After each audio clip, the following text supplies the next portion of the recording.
Welcome to another edition of the Unsexy Businessmen Podcast, where we talk about all things entrepreneurship and unsexy businesses. I am Alex Skinner, as always, joined by my brother Aaron Skinner. And today we're going to go a little negative. We're going to go over what I am calling the sexy garbage of the year. So think of this as things that grind your gears, things that you see that really upset you, lies, all of the things that you're like, I can't believe somebody is saying that. Why? Because we're going to be positive the rest of the year. And I feel like we've been pretty much positive for most of the podcast stuff that we do. But we just want to unleash a little bit today, all of this pent up anger and aggression of just kidding. It's like our Festivus.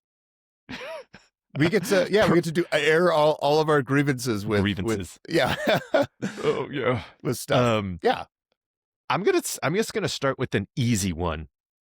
Something that I've mentioned before, but just more and more pisses me off. Thought leaders with no receipts. People who have heavy influence, but never show any evidence of what they did. If I was going to be protesting these people, I would do something like influence without evidence. We need more, something like that thing, because there are so many people, and this is why we always say fuck LinkedIn. There's so many people on LinkedIn everywhere. It's not just LinkedIn. There's people everywhere who just talk about stuff. And usually, and I'm more like when they're like, this thing is working like this thing is doing this thing is doing this. And there's nothing to back it up. How I made $100,000 in under 10 months or something like that. Drop shipping on Amazon. Right. Exactly. I actually have a subcategory that I'm going to go into. It's actually on here too. It's so easy to make X amount of money, but I'm just going to start there. There are so many people out there that you need to get, I got it was a fake mail, but I got a message from Tony Robbins today inviting me to his self-help thing. My big thing is like, if you need to go to this self-help thing all the time, it probably shouldn't cost $10,000. I don't know how much they actually cost. I'm making up numbers. More than that. I mean, I'm just going to say $10,000. Sure, you shouldn't have to pay $5,000 to $10,000 to write yourself, to feel better for a couple of weeks. And then you're like, all right, now I have to go back. Just get a drinking problem. Just like, I think that's going to be way better. That you're going to get over things, way quicker, and it's going to cost significantly less than $10,000. It might cost your family, but significantly less than $10,000. Don't do it. But I'm just saying, like, at the end of the day, what these people are is they're just good talkers. Like the classic religion is the opium of the masses. They're just a religion. Yes. Where you are just getting that opium to make yourself feel a little bit better. So, and then I just see people who have like these huge followings. I'm like, I bet you are a cool person, but like you seem like you suck. Like you at the things you proclaim to be good at. Like, cool person, great. But let's stop pretending you're actually successful in any way, shape, or form. Well, they're successful at getting people to follow them, which is, to give credit where credit's due, that is a skill set in order to, you have to have that charisma. You have to have kind of the knowledge of the psychology of how people think and how they react to what you're saying. There was a really good, so I used to watch, there was a Penn and Teller show on Showtime called Bullshit, and they did one on like these types of gurus. And I watched this 15 years ago, so I might be wrong with the statistics. But essentially there is a formula that they use. And essentially you go to one of these conferences, you feel super pumped up and you're like, I'm going to start getting shit done. So it works, but it only worked on average. And this is where the statistic might be a little off. I want to say it was around 2 weeks before that kind of euphoria of going to one of those conferences goes away. And these people know this, like not the people going, the people putting them on know that's how it works. And so you start you're all pumped up. You're like, I'm going to go start my business, or I'm going to do better with my business. And I'm going to do this for like 2 weeks. Let's say it's a month, but eventually that euphoria kind of drops down. But you need that boost again. You need that hit. And so you got to go to that conference again. And that conference costs you, depending on which one you're going to, $5,000 to $10,000. And then that's how they get you to keep, like the religion, they bring you back and back and back, and you just keep dumping money in because you get that high each time you go. And I would say almost every entrepreneur that's very, very successful might need a little bit of a boost here and there, but it's not multiple times a year they have to go listen to somebody to pump them up. They're usually pretty self-sufficient when it comes to building their business and staying motivated to do the things that they need to do to build their business. So it's allegedly a scam. I don't know. It's not like we're big enough where we're going to get sued, but I'll just throw allegedly out of there. I feel that it is a scam, that all of these things that are like, hey, come here and get pumped. I was like that, like the, God, what was it called? Like the Alpha Con or whatever that they do in Utah, where it's all these like bros that get together and get all pumped up. There's also another dude on YouTube that just like goes like deep dives into the people that you're talking about, Alex, that are successful in getting a following, but haven't really done anything. There's CoffeeZilla. There's another guy that the algorithm knows what you're interested in. So I get it all the time on YouTube, but he just goes into these gurus and just shows how what they're saying isn't true. And he has like evidence. And so it's just interesting. Like I find it interesting that people follow these people, because most of the time they have zero experience with business building. They have zero experience with how to actually develop a company. They just know how to talk, and they're great at talking, and they're great at giving that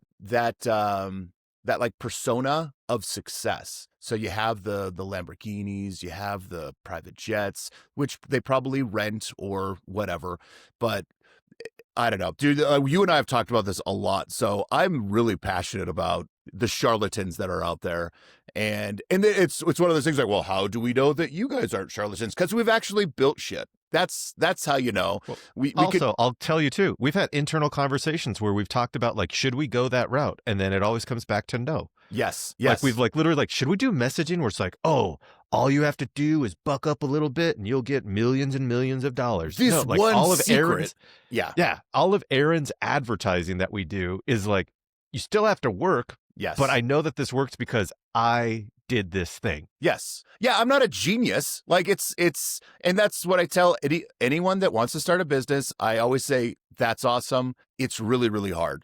And anytime you get that, it's always a tongue, get rich quick stuff. Like just, I don't know. It's like like I said, like that giant craze with the Amazon drop shipping. I had a friend who asked me if we should do it. I was like, dude, that's a scam. We're not doing Amazon dropshipping. And in fact, one of those guys from the AlphaCon, one of the main speakers, that was his scam, was doing the dropshipping business, and they would set it all up for you. It'd be this, and then he's going to prison because it literally was a scam. And so, you can't do that. You can't scam people and then out of literally millions of dollars and then get away with it for very long.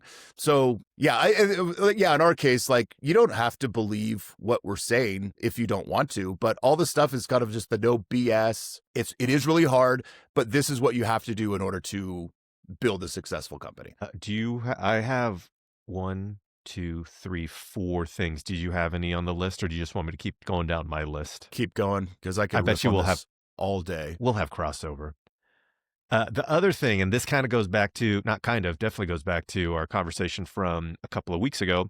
AI can't take your job. AI is not coming for my job. The World Economic Forum has shown that 90 million jobs worldwide have been lost, but they do expect that it's going to net 16 million jobs, but that's a prediction. The 90 million jobs lost is a fact. Entry-level jobs are down 13% because people don't want to train people to do these jobs anymore. I'm tired of the platitude of AI can't take your job. Yes, it can. Is it going to create other jobs? Yes, it will. But if you are not trained for those jobs, much good it's going to do you to go and apply for that job. So yes, you need to become very, very fluent in AI, AEO, GEO, LLMs, whatever the hell you want to call them. You need to become fluent in those things, but stop pretending. Please, everybody, please stop saying that AI is not going to take jobs. We literally have movies after movies after movies where we are trying to create robots that do jobs we don't want to do. Right. Like that, like the human goal is to not work and have AI slaves, essentially, so we don't have to do anything. So please stop saying that. Well, it's funny that that was the next one you brought up. So I was in Disneyland, and this has nothing to do with Disneyland, but my back got a little tight. I went and got a massage after we got back. I was talking to the masseuse, and her husband had just graduated with, I think it was like computer programming. Can't find a job. Nothing. Like computer programming, yes, that's exactly what you wanted to do 20 years ago. But the fact, I mean, this is obviously anecdotal, but I mean, that's one example that I had 2 days ago where the dude graduated, did all his internships, did everything, can't find a job anywhere. And that's because AI has completely taken over all of these tech sector type of businesses. And this is why we're always pushing unsexy businesses that can't be taken over by AI, but AI is a giant benefit to all of these unsexy businesses. And we went over in the last podcast how they are, but it's just like you put yourself in a position where you can take advantage of AI and have it help you build your business as opposed to, getting laid off or not laid off, not having a job anymore. Like use it. Put yourself in a position where you have a business that you can just take advantage of all the new things, because this is just the beginning of AI, right? There's just going to be so many more things and so many more tools that are just going to make your life so much easier as you're building your business, unsexy business, that's going to be awesome. And I this isn't really pushing back because I know that you agree with what I'm about to say. And maybe AI will take over these jobs in the future because our dreams are those movies where it's like, the robots are doing all of this stuff, but we are yet to see anything presently that would say that's coming in the next in the near future, I should say. Correct. So eventually, yes. But guess what? We're talking Aaron and I are going to be dead in the next 50, maybe 60 if we're lucky years. Yes. I don't envision it happening then. So that's at least 2 generations of workforce who should still be able to execute unsexy businesses. Yes, exactly. I've seen clips of these robots. A lot of times they're just, they're so rudimentary, and they're not going to be able, we're not even close to the place where it's the, not I Am Legend. What was the one with Will Smith? iRobot, where they are going in, cleaning your house, cleaning your carpet, doing electrical work. We're not even close to that. Yes, you can safely start your unsexy business and not have to worry in the next 30 years about being replaced by robots. Next thing that's sexy garbage that's really been pissing me off. I don't even know if this is sexy, though. Lazy people acting busy. Anyone who ever says I'm incredibly busy just pisses me off. And I just want to float this out there too, because I don't know anyone that's actually incredibly busy. If you really had to I think we just have a lot of stuff going on, but if you actually sat down and calculated the number of hours you spent on work related things, I have a feeling that number is going to be incredibly small. And I include, if you're having conversations at work, nobody works 8 hours a day. Sorry, that's way hyperbolic. Most people don't work 8 hours a day. Even some people who are driving vans. So what I mean by this is let's say you're a carpet cleaner. Part of that time is going to be a 30-minute commute. So is that technically working? Sure. Are there things that you could do during that time? Yeah. Listening to podcasts, learning, talking to someone, having conversations with people. Go drinking and driving. I don't know why I'm stuck on that thing. It's that Tony Robbins email I got. I'm just you're just a drug dude. So this is for entrepreneurs out there. And I don't think that this really happens with true blood entrepreneurs. They don't say that. They don't make up that lie. It's people who grew up corporate and then make the transition to entrepreneurship. We're oh my God, I'm so busy. Because you have to send an invoice, something you usually didn't have to do in the past. Oh, you had to have a call with a client, something you didn't have to do as frequently in the past. It's a lot of they still have the employee mentality of I just do the work and I'm done. No, if you own a business, there's a lot more that goes into it besides the employee parts of things. I've just been seeing this constantly, not with people that we talk with necessarily in Unsexy Businessmen, but friends. I'm just okay, let's settle down. If well, it's also it's one of the things we talked about the other day where, we have our New Year's resolutions coming up, and the people that say they're too busy to go to the gym. If I gave you if I told you I'll give you $1 billion to cut out an hour or 2 of your day to be able to go to the gym for a year, would you be able to do that? Everyone would say yes. It's just prioritization. Like that's all it is. And you might feel busy. I mean, there were definitely times when I was in Honestly Clean where it was like we started at 6, we didn't get done until midnight. Like that, there were days where like, yes, we were incredible, but that wasn't every single day. And it's funny because that was more of a badge of honor than it was like a complaint. I was like, hell yeah, we're this busy. I want to be this busy. And I think to kind of like, even more to your point, or maybe kind of pivot on your point, it shouldn't be a complaint. Like, especially if you're running a business, you should be happy you're really busy. If you're not busy and you're not doing jobs, you're not making money. So you should want to be super busy. That should be the goal, is to be as busy as possible building your business. And yeah, I mean, yeah, you definitely don't see it as much in entrepreneurship. I mean, they might be like, yeah, dude, just long days. I mean, I talk about that. Yeah, there were lots of long days and there's stuff that you missed out on. But it should be a thing like, yeah, hell yeah, I'm really, really busy. Not like, can't believe I have to work really hard today. But I would say people in corporate jobs, whatever. Like, I don't care if people get mad about this. Dude, when I was in my corporate position, the amount of time spent at like it was like the cafeteria, whatever. They'd just go there and hang out for lunch for like 2 hours. And then they'd complain that they'd have to stay late that day. I'm like, dude, take a 30-minute lunch and then you'd be able to leave on or whatever. Like all the breaks and all this, all the chit chat that goes on at corporate jobs. Like, yeah, you say you're really busy, but I see you talking to Bob about your fantasy league for 45 minutes every day. Are you that busy? Yeah, I get that. That is annoying. Yeah, this is coming from technically not this year. This was 2024 that this happened, but a friend of mine got laid off in March, I believe, of 2024. And as always, I'm just like, I did my normal good people find a way to make things work speech that I give to every single person that gets laid off. You're either going to find another job. Don't worry. In this, like, but in this market, like the people who I see not getting jobs are either greedy or not qualified. So like I've literally talked to some people where it's like, I haven't found a job in 8 months. I'm like, looking to go to like a more junior role than what you're looking for. I'm like, no, I can't take that step back in my career at this point. I'm like, all right, well then continue not to have money. Yeah, exactly. You're making zero. What's right. better than zero? Anything right. Yeah. is better than zero.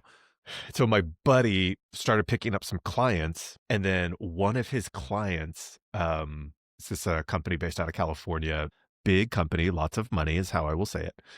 And they're like, hey, we have, I think it was like $30,000 that we need to spend between November and December. Like, what work can you do for us? Like, how many of those hours can you fill? And my buddy was like, I don't think I can do $30,000 like worth of work right now. I was like, well, what's your hourly rate, dude? He's like, I charge $150. So I'm doing this math on the fly right now, so I apologize.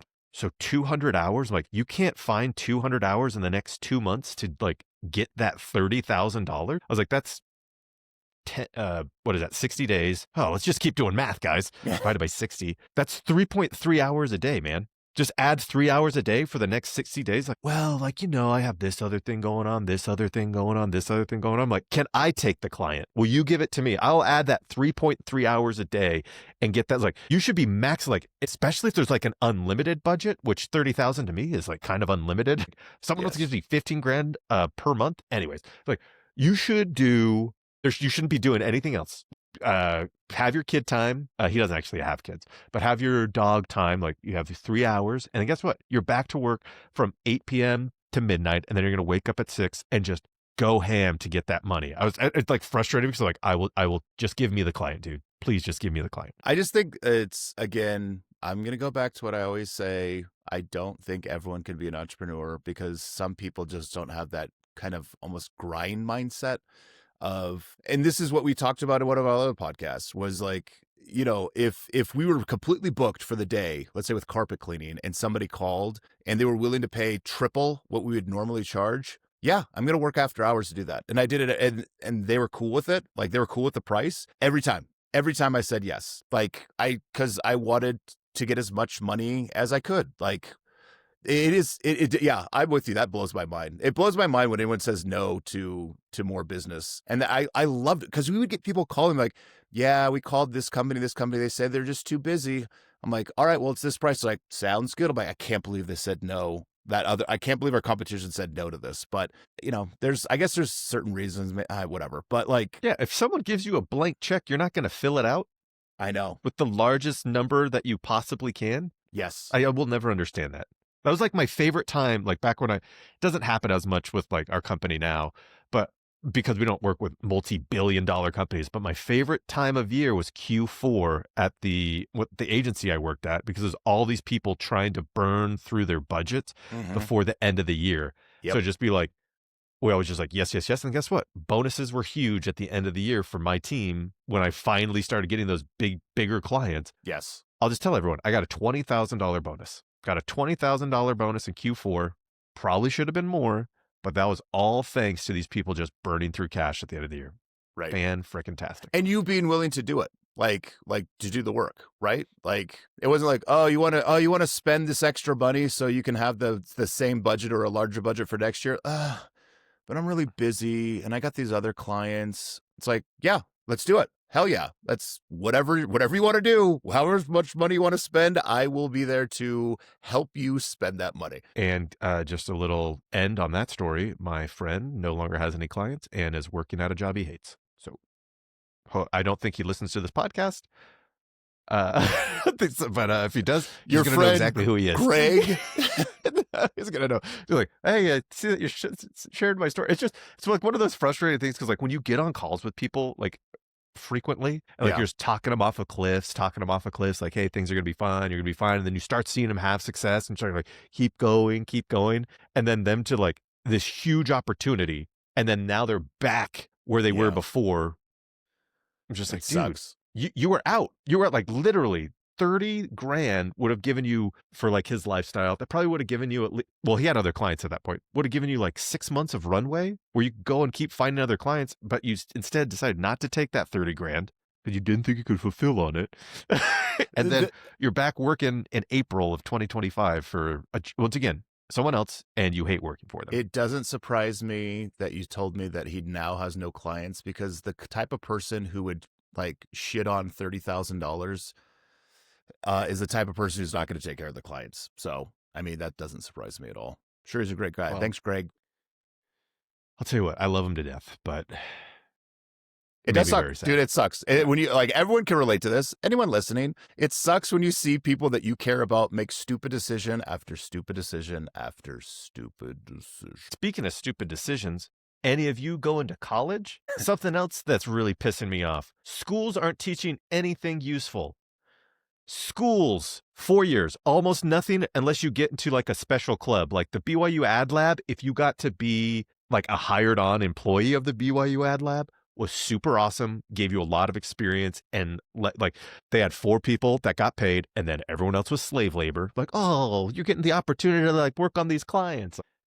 Okay, like it's I guess a privilege that is kind of to work for free. And then like those other 4 people would always be like, how come like nobody wants to work? And I'm like, because you're getting paid $15 an hour and everyone else is getting paid $0 an hour. So 4-year colleges, screw you. Tech schools, teaching skills, but only to work for somebody else. Tech schools are doing like way better. They are, but like at the end of the day, what they are judged upon, at least the tech school I was at, is employment, getting people employed. Now we could count people who like started their own businesses or went and freelanced or whatever, but at the end of the day, it says to get people employed.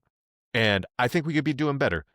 We're teaching people this valuable skill. And I know there's some things like, I think it's electrician, like where it's like, oh, well, you have to like go and be a whatever that's called for like 5 or whatever years. I'm like, cool. We can still be teaching them entrepreneurial mindset so that once they hit a certain point, it's like, all right, now I'm going off and doing that. All this side stuff that I've been doing illegally is now legal. Journeyman.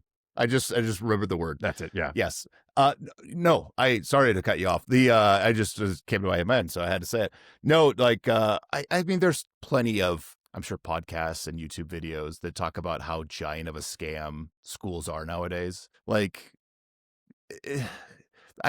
we listened to similar podcasts, and one of the ones we were talking about where the faculty ratio or administrative ratio, so faculty and anyone that has involved with the college, was 1-to-1 with students. So the amount of money that college was spending on like faculty and admins and stuff like that, it was 1-to-1. And so that's why, this is also why, dude, are we going to start getting into student loans? That's why college is so expensive. It doesn't need to be that expensive, but they have made it that expensive because number one is because the government guaranteed student loans that they have to be paid back.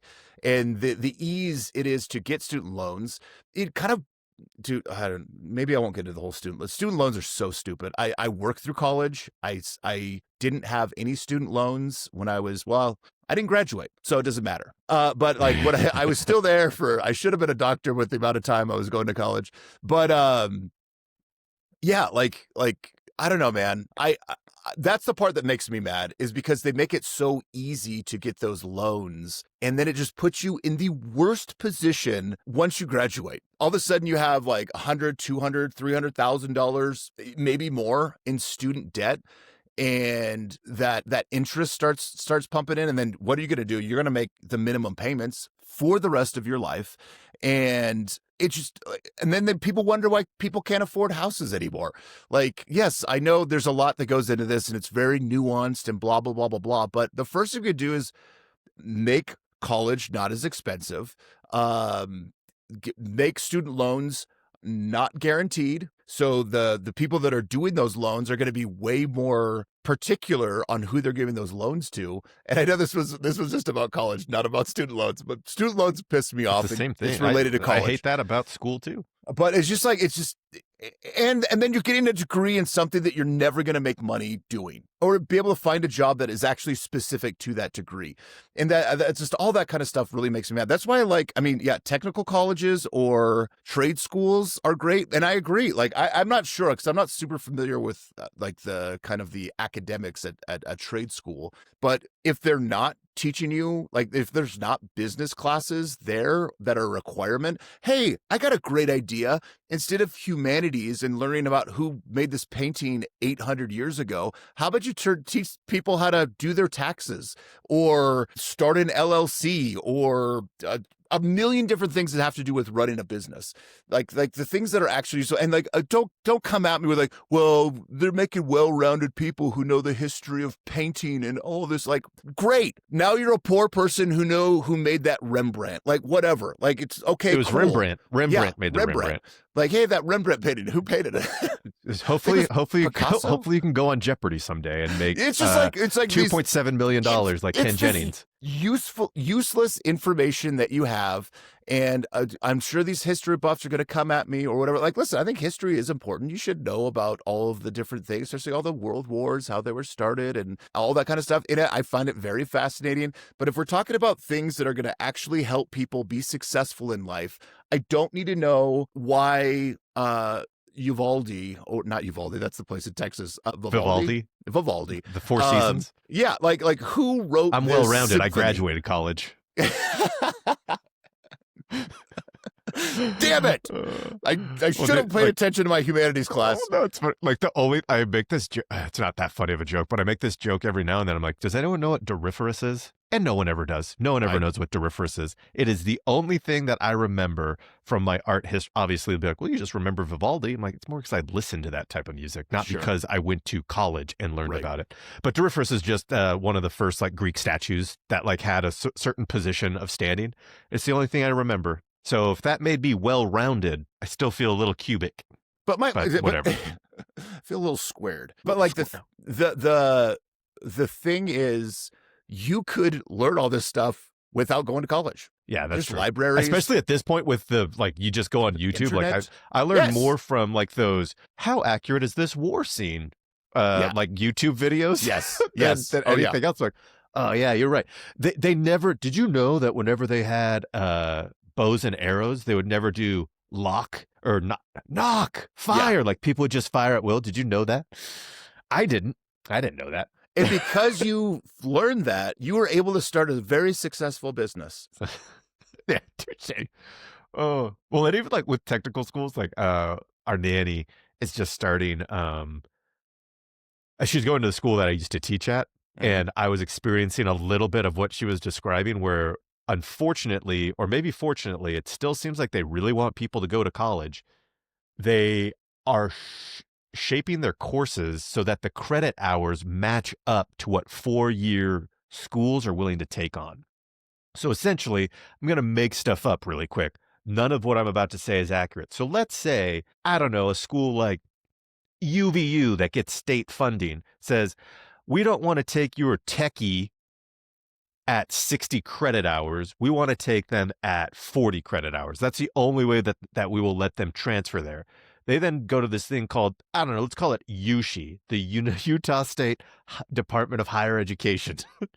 And they go, sorry, technical college, you won't be able to go there unless you make your credit hours this way. So all of this bureaucracy that is ruining the educational experience for people, where it's just like, not only are we giving you less, so instead of 1,600 hours, you're going to do 1,200 hours. So you're going to learn less on how to cut hair because that's what UVU wants. So now you're getting a worse education because Utah's goal is to get you to a 4-year school. Because guess what? The state's funding that. So they need to get money back. Usually tech people probably aren't going to get, what's that called? Scholarship in their first year.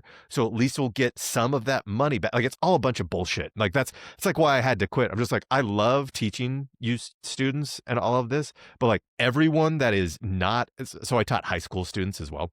If you're a high school student, paid for by the state. Only the adults paid money, but everything else was subsidized. And guess what? I had 80% high school students. So essentially the state is just giving money to all of these institutions. And do any of these students, that those 80% of high school students, go on to do marketing? I have no idea. You're going to have to track that once they're actually in the workforce later on. It's just a business. That's all. It's all bullshit. It's just a business. Like, that's all. I mean, they know they can charge more because they know how easily it is to access money for 18-year-olds. And I'm, again, with the loans, like, they know, oh, you can go get a loan. It's super easy. They'll give anybody a loan. Well, dude, it's one of those things that actually pissed off my counterpart. Not pissed off. That's not the right thing. It actually ends up working out kind of nice because then you have smaller class sizes. So I have no problem with it.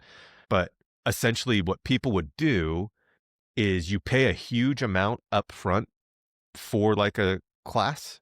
And then people would get their FAFSA money and then they would quit. So they get $3,000 from FAFSA. Yeah. The first unit's about $500, and they'd pocket the $2,500. And so taxpayer money, like, it's not just bad from like a giving students a good experience. It's bad from like a total economic thing. And then I have to remind myself, this is why what you're saying is so important. We need to be teaching people how to run businesses in school, because we have a bunch of dumbasses who get up into the admin like echelons, who've never run a business in their entire life, who've only been getting state money their entire career. I've been working at this school for 25 years. That's concerning. That's very concerning, because you're a politician. All you know is how to get money from the state and not how to balance a budget. Right. Yes, I agree. Oh my gosh. Last thing.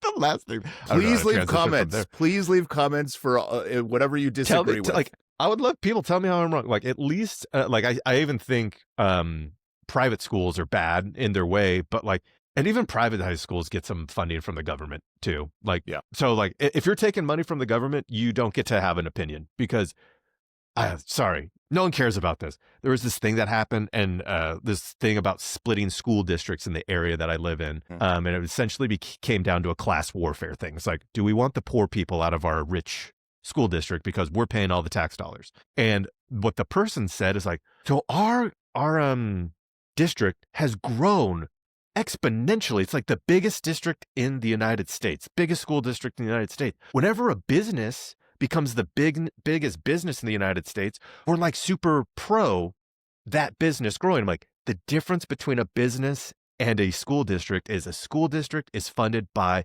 tax dollars, and you have no accountability to a board, nor do you have accountability to a CEO or anything like that.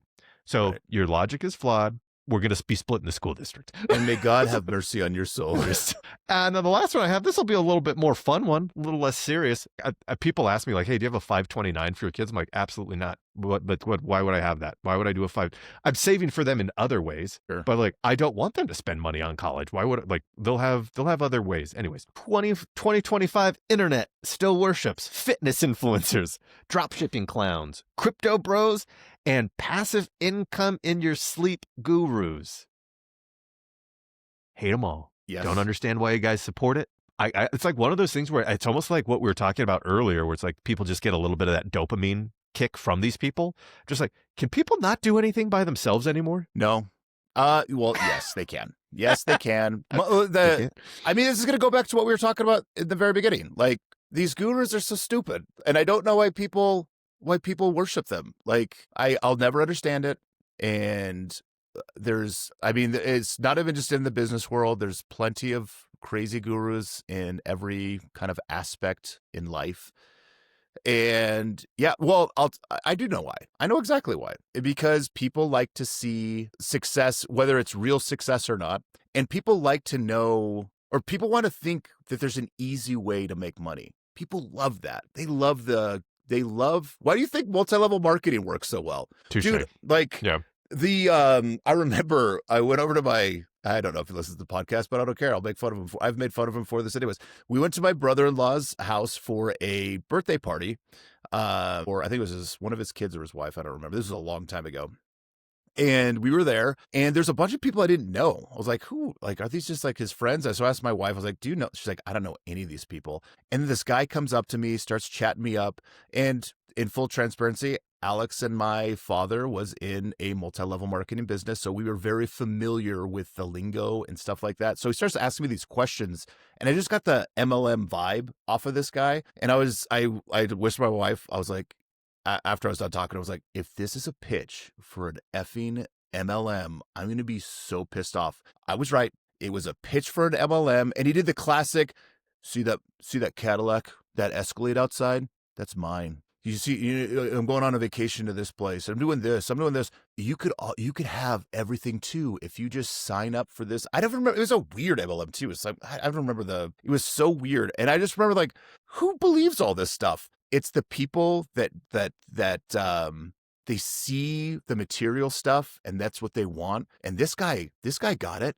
He's going to show me how to do it. Not understanding that like 99% of people that join an MLM never make any money. I think it's more than that. It's like 99.9% of people that join an MLM never make any money. I mean, we could do a podcast on MLMs if we really wanted to. Like but back to my point. That's what it is. People like easy. And if there's an easy way to make like millions of dollars and that guy has the secret, why wouldn't you want to learn from him and buy his course and figure that out? I'm going to let everyone in on a little secret. If the dude knew how to make millions of dollars, he or she would never tell you how to do it. Ever. They would never tell you. They would just keep making millions of dollars. Unless it's something where it's just like, hey, I did this. I made a bunch of money. It's kind of, obviously, it's going to go back to what we say. It's really hard. But I can show you the path of what you need to do, because there are legitimate people out there that are like business coaches or things like that. Yeah, sure, there are some. But that's just not what it is. It's just, I've got this secret and I'll share it with you for $1,500. And then it ends up just being usually you buy it and then you have to keep buying more shit to get more secrets to become more successful. Then you join their, what is it, like the brain trust? Yeah. Is that what it is? What a fucking stupid name. And then you get to join, and then all you have to pay is $500 a month or $1,000 a month, and you can join our secret club. It's, I don't know, man. Simple. I guess simple people like not being able to kind of see past the clear red flags that are out there. And like, again, it all comes down to easy. I want easy. That's why people want, they want Ozempic. They want, what is the shot I can take to become a millionaire? I don't want to actually do anything. I want to be able to Amazon drop ship and I never have to do anything. Yeah. That's what I want to do. Yeah. And even smart people fall for this. I have a friend who tried to pitch me on this. He's like, dude, I saw this on I was like on YouTube or something, or it was I think it was actually on Instagram. He's like, dude, I saw this guy on Instagram. He's making like a shitload of money doing like drop shipping, and like we should look into this. I was like, no, we're not going to do that. That's really stupid. You can do it. Go for it and have fun. I don't think there's any get rich quick schemes. I can't think of anything like, because I was That's thinking legitimate. like, you know, because I was thinking like Bitcoin, even though it's like going down right now, is still worth tens of thousands of dollars more than it was when you first started. And so like, but even that, it's not like in 2008, I forget when it started. 2008, somewhere around there. It was worth this much, but now it is. And that took 17 years. Yeah, exactly. Like, you know what I mean? Like, there's literally nothing where it's like, oh, and everyone tells a story like, oh, Bitcoin billionaire. I'm like, yeah, I guess if you still have to take the risk that there's still an inherent risk with Bitcoin of like, all right, I'm putting $15,000 into this. Let's see what's going to happen. You could have lost all your money. It's because people love to focus on the successful things, the things that did well. No one's focusing on all the bullshit coins that were out there, all those meme coins that people dumped money into and lost everything. There was a dude that I was watching who invested really early on Dogecoin, like super early. And he got, this is on a podcast. And so the guy had a ton of Dogecoin, and he was waiting for it to hit $1. At the time they were talking to him, he had, it was like $6 million worth of Dogecoin. He's like, and this is when I think Elon Musk went had on Saturday Night Live. Yes. And so it like, dropped. It was going up and then it dropped. And so his went from like $6 million to, you know, I don't know what it dropped down to, but 600,000, which is still a lot of money. Well. Yeah. A lot of money. But the thing is just like, people don't talk about those stories we're talking about. But there's like, at least that guy still made a lot of money, right? He still, let's say he walked away with 600,000 or whatever. It's almost like multi-level marketing, that example, where it's like, yeah, there's still like 1% of people who made, like, I've made money on Doge. That's why I know the timeline.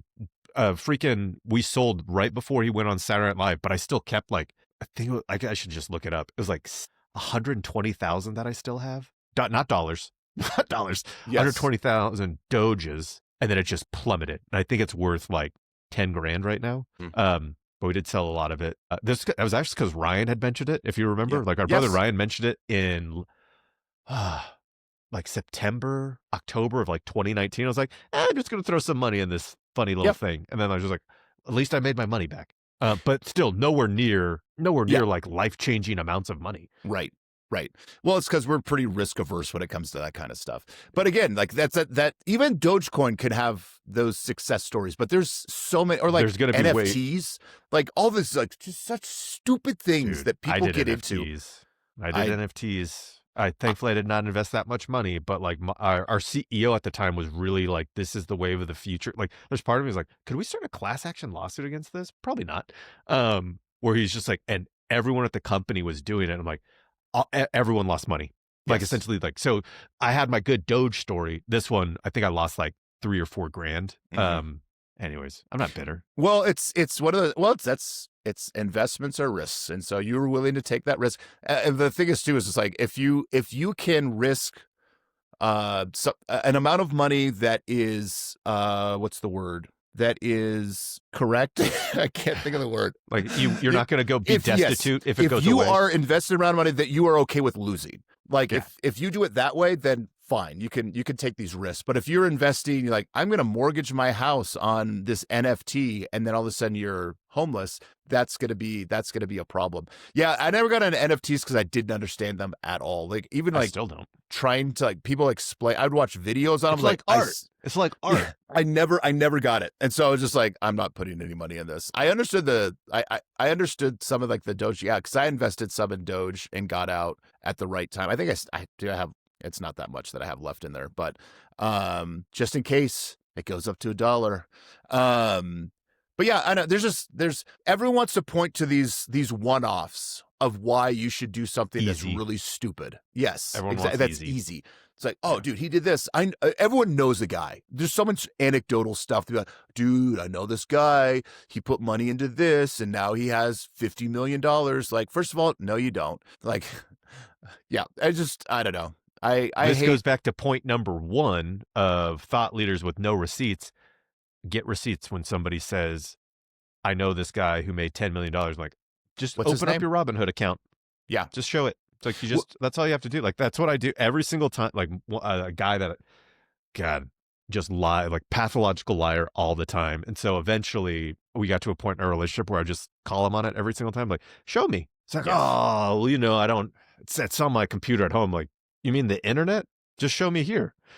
Just like, what do you mean it's on your computer at home? Just open up your Robinhood account. Show me your 401k account that you're saying has gone from X to whatever. And a hilarious thing is he's like, oh yeah, Target is just doing like amazing. It's doing like amazing. And then I looked up because we both have the same 401k. It's a Target account.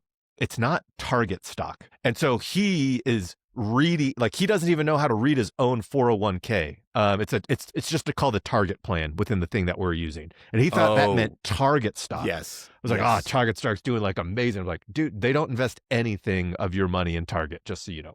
But just anyways, once you start getting receipts, life gets a lot better. And then listen, people, to our dozens of listeners, this is our Festivus. I would love to read some of the things that you get annoyed by in the business world or the world in general. I just got back from Disneyland. I was talking about how we could do a podcast on just the things that annoy me about Disneyland. So yeah, please leave some comments. Well, let's jump into some listener submitted business advice. All righty.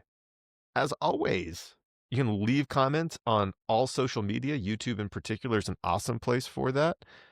Or email us at unsexybusinessmen@gmail.com. All right. We're going to start off with bad employees. I read this one already, and I think it's going to be pretty quick. Like, the email's long, but I'm just Fire them. Anyways. All right. Hey, Alex and Aaron. I own a small plumbing company with 7 techs. Lately, I feel like I accidentally opened a daycare for adults instead of a business. Here are just this week's hits. One tech called out for the full week because his dog is sick. Another didn't bring the right parts to a job for the 3rd time. We have a list of what to bring for each customer service invoice, and most of what you need is already in the truck. 2 guys argued for 15 minutes over who gets the newer truck. This doesn't happen often, but it was random, and I hated it. And my best guy is certainly quit because he's burnt out covering everyone else's incompetence. Meanwhile, customers are blowing up my phone, reviews are slipping, and I'm waking up at 2 a.m. checking job schedules like a psychopath. I started this business because I wanted freedom and income. Right now, I have neither. I'm doing the work of 3. You're still making money, dude. And trying to motivate adults who act like teenagers with Wi-Fi. You have at least 3 employees. You're still making money. Sorry. How do you build a team that actually gives a crap, or is every small business owner just stuck carrying everyone else forever? I'll let you. I would love you. Can go first, Aaron. Well, no, like, this is the SOP episode that we did. So your standard operating procedures, like, you need to have everything set in place of, like, expectations, training, discipline, like any sort of like disciplinary stuff. All this stuff needs to be in place so you can get rid of these terrible employees, like if you have to, or hopefully those SOPs are in place so that now you're not going to have as many terrible employees or employees that are not performing the way they're supposed to. That's what you have to do, and you kind of have to have like kind of like come to Jesus with everyone in the company, and whether that's like one-on-one, which is probably the most effective way to do that, or just the best way to do it. Or if it's just like a company meeting, you can do that too, or just like you just air your grievances with everybody. But not doing anything clearly isn't going to solve this problem. You need to get on top of it immediately, and people that don't want to comply with kind of the new directives, or I just don't know if you have SOPs or what your directives even are, but people that aren't getting on board with the new direction you're going, you got to cut them loose, find new techs, do whatever you got to do, and then start over with the new employees. Make sure they're all trained correctly and they understand exactly what you expect of them, and the consequences if they don't, and then the consequences if they do. It's not always negative. Like, hey, these are the type of bonus, give them bonuses for good reviews. Like, it's stuff like that to keep them motivated to do the right stuff. I'm going to be way more mean than Aaron was. You need to have a come to Jesus with yourself. I think you're a bad manager. like, so you just said, I know this is just 1 week, so maybe like this is just, it could be like all of these bad things are all happening at once. And like, you just wanted to email this out. So I'll give you a little bit of grace there. But if this is something like you wrote in, so you're like really pissed off about something, 1 out of 5 employees are good. How did you hire 1 out of 5 employees that are good? 80% of your workforce, these are just 5 of the 5 examples that you gave up. 80% of your people are problems. So going back to standard operating procedures, you need to take a good look in your mirror and be like, oh, I'm not hiring well. We need to change our hiring process because that isn't working. That's my opinion on it. You're a bad manager. You're a bad manager. And like it's time for you to be like, I've been doing things poorly. Now it's time to do it this way. Correct. Hey guys, I'm 27 working at it's just weird because like I haven't owned a company for that long, but I've never had any, I've never had employee problems. And so it just like blows my mind when I'm just like, how do you have that bad? Like, how can you hire someone that bad? Probably someone that somebody knows. Anyways, hey guys, I'm 27, working at a mid-size manufacturing company. I'm a lead machine operator, meaning I actually do the work. Okay, I don't like how you used actually there. That makes the company money. Last week, something hit me hard. My manager, who doesn't know how half the machines even work, makes $30K more than me. What does he do? Meetings, emails, ordering DoorDash for team morale. That's it. Meanwhile, I'm training new hires, fixing production issues, staying late to catch up, and basically keeping the place from burning to the ground. Here's what finally pushed me over the edge. We had a production emergency. I solved it in 20 minutes. Corporate sent him a $1,000 bonus for operational excellence. I got an email that said, thanks. I realized I'm building someone else's dream while they pocket the upside. I've been listening to you guys talk about trades on Sexy Businessmen and starting small. I think I'm finally ready to stop making excuses, but I have no idea where to start. I can fix fax machines. I can solve problems, and I'm not afraid of work. I just don't know what business makes sense or how to take the first step. If you were me, what would you do? We have a podcast coming out that came out last week that you should go listen to. That is about businesses that you can start for cheap. And that's my advice for you. Yeah. I agree. Yeah, go. And if you don't like any of those options, dude, just Google, like, what depends on what your budget is. Like, do you have $50,000 saved up or do you have $10,000 saved up? Just go onto Google and put in businesses I can start for X amount of money, and then go through those and see what would work for you. It doesn't have to be something you love. I never loved cleaning. I never loved carpet cleaning. I never loved window cleaning. I never loved any of that type of cleaning, but I was good at it. So find something that you can be good at, like really good at, that's going to be better than the competition, and do that. You could build it from there. Like I said, I don't know. He works in a machine shop. I'm assuming that equipment's going to be very expensive to buy. But yeah, that's what I do. Yeah, but I think, especially just based on your email, it doesn't sound like you want to stay in that industry. It sounds like you want to start somewhere else anyway. So I would say listen to last week's podcast, and then 2, buy our course. Yeah. Buy our course for whatever price it is right now. I don't know if we have any sales or deals going on, but I'll tell you what, whatever the amount it is, it's going to jettison you into success a lot faster. And save you a lot of money, and save you from a lot of the mistakes that we all made when we were building our businesses. Awesome. Well, once again, that's an easy one. The email is unsexybusinessmen@gmail.com. Thanks everyone for joining this week. We will catch y'all next week. Thank you for listening to the Unsexy Businessmen. Don't forget to like, subscribe, and leave a review. Now go get to work.